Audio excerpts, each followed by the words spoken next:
Dear students, good morning. और मुझे उम्मीद है कि आप सब अच्छे से पढ़ाई कर रहे होंगे और जो समय मिला है उसका बेहतर प्रयोग कर पा रहे हैं। आज हम बात कर रहे हैं एईडीओ के एग्जाम के बारे में और उसके डेट्स के बारे में।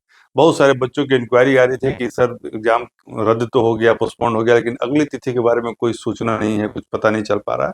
हमने भी अपने स्तर से पता लगाने का प्रयास किया, तो कहीं ना कहीं इसमें बहुत सारी बातें सामने आई हैं जो मैं आज इस वीडियो में आपके साथ शेयर करूंगा। बने रहिएगा हमारे साथ।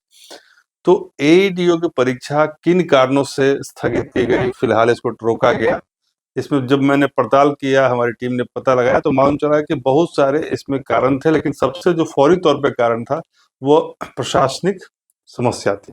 चूंकि 10 लाख से ऊपर लोगों ने इसको भरा है और जगह का खाली होना और उसके लिए उचित व्यवस्था न हो पाना समय पर, यह प्रमुख कारण के रूप में उभर कर सामने आया।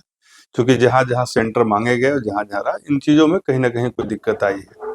और चूंकि यह परीक्षा अब एक बार पोस्टपोन कर दी गई, तो अगली तिथि देने से पहले आयोग भी चाह रहा है कि जब पूरी तरीके से सारी बातें स्पष्ट हों तभी तिथि की घोषणा की जाए। वैसे आज 3 अन्य परीक्षाओं की तिथि की घोषणा की गई है, उनका शेड्यूल भी जारी किया गया आज के अखबार में, लेकिन उसमें एईडीओ का नाम नहीं है। बहुत संभव है कि यह अभी और लंबा टले। क्यों? क्योंकि संख्या ज्यादा है, प्रबंधन उचित करने के लिए थोड़ा समय लगेगा और अभी परीक्षाएं पहले से शेड्यूल्ड हैं। जैसे कि अब बोर्ड्स की परीक्षाएं आ जाएंगी, 10th की हो या +2 की हो, और उस बीच में जो छोटी बंडल जो समय बचेगा, तो उसमें इसको 3 दिन की जो परीक्षा है, जो कम से कम 6 दिन चलेगी, तो उसको फौरी तौर पे कराना संभव नहीं है। तो आप ये मान के चलिए कि परीक्षा आप किसी भी सूरत में मार्च तक नहीं होने जा रही है। हम लोग ये अपुष्ट खबरों को बता रहे हैं, मैंने कि कहीं से इसका नहीं कि कहीं से सोर्स है एग्जैक्ट की एकदम आपको डेट बता दें, लेकिन जो चीजें माहौल में हैं, जो बातचीत से उभर कर सामने आई हैं, उससे यह लग रहा है कि परीक्षा अभी किसी भी सूरत में मार्च तक तो संभव नहीं है। इसमें परीक्षार्थियों से मेरा यह कहना है कि जब यह मालूम है कि पूरा का पूरा जनवरी, फरवरी, मार्च यानी 3 महीने आपको, यानी 90 दिन तो कंफर्म आपको मिले हैं, तो इस 90 दिन को यूज कीजिए, मैक्सिमाइजेशन कीजिए। जो इसका सिलेबस है छोटा नहीं है, एईडीओ पद भी छोटा नहीं है और ना ही इसका सिलेबस छोटा है। तो इस सिलेबस को पूरी तरीके से कवर कर चुके थे आप, चूंकि मान लिया आपको जनवरी में परीक्षा देना था तो कवर कर ही चुके थे। अब इतनी बार रिवाइज कर लीजिए कि कोई इफ एंड बट न हो, सिलेक्शन होना है तो होना है। इस लेवल पर यदि आप इसको कर लेंगे तो कहीं ना कहीं एईडीओ की परीक्षा का रद्द होना आपके लिए ब्लेसिंग इन डिस्गाइज हो जाएगा। अब कैसे करेंगे? जैसे कि मैथ्स है, रीजनिंग है, ये अभ्यास की चीज है, जितना अभ्यास करेंगे उतना परफेक्शन आएगा। तो इसका एक निश्चित सेट रोज लगाइए। जहां तक जीएस की बात है, वो अनंत है, जीएस का अंत नहीं है। तो जीके जीएस को रोज पढ़िए और अपने दायरे को बढ़ाइए। जैसे सिंपल देखिए आप, जैसे मान लीजिए अभी आपने जो जीके जीएस का आपका दायरा है वो ये है,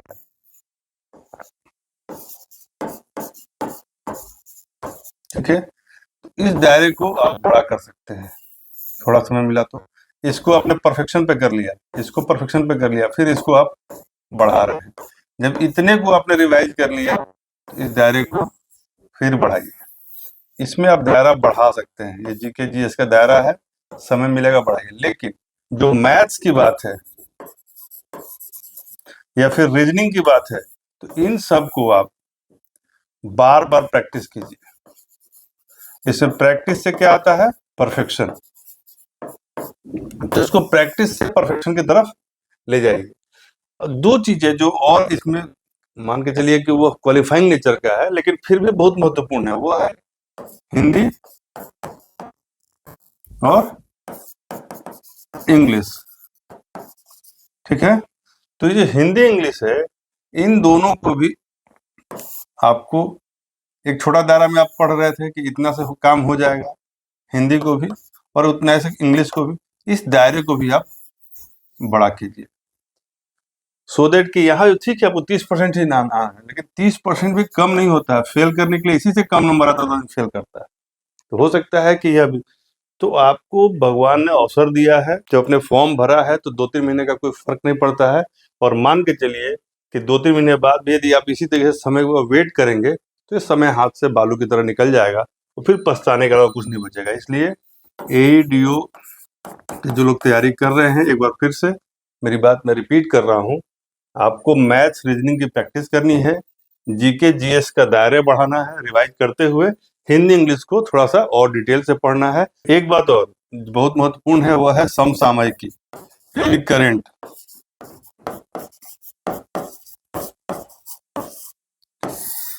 अब जो ये तिथियों का परिवर्तन हुआ है, इसमें सबसे अधिक जो प्रभावित पार्ट है वो है करंट अफेयर्स।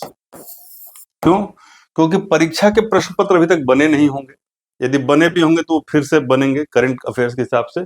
और मान के चलिए कि पहले विद्यार्थियों ने 1 साल का पढ़ा था, यानी पूरा का पूरा यदि 2025 आपने तैयार कर लिया तो आपका काम हो जाता था। लेकिन अब आपको कम से कम पूरा का पूरा 2025 का करंट, यानी कि वो जनवरी से पढ़ना ही है, प्लस इधर 2 से 3 महीने आपको डेली अपडेट होते रहना। क्योंकि यदि मार्च में परीक्षा होगी तो मान के चलिए कि पूरा का पूरा बजट और जो इकोनॉमिक सर्वे है, इकोनॉमिक सर्वे, ये पूरा का पूरा पूछेगा। तो आपको 3 महीने इसमें और ऐड कर लीजिए करंट अफेयर्स का। और करंट अफेयर्स के लिए आपको पूरे 1 साल में कैसे करना है, तो उसको टॉपिक वाइज करना है।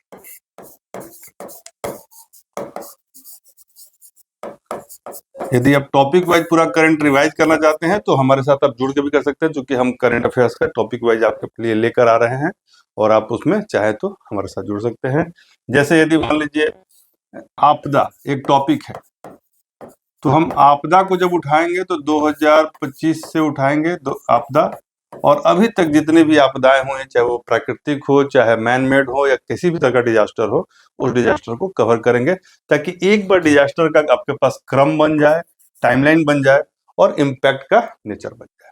तो उस तरीके से करंट अफेयर्स को करेंगे।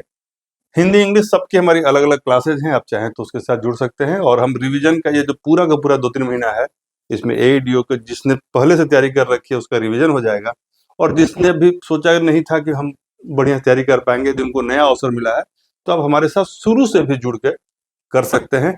आपको 100% रिजल्ट तक पहुंचाने का प्रयास हमारा रहेगा और आपके परिश्रम को परिणाम में परिवर्तित करने का प्रयास रहेगा।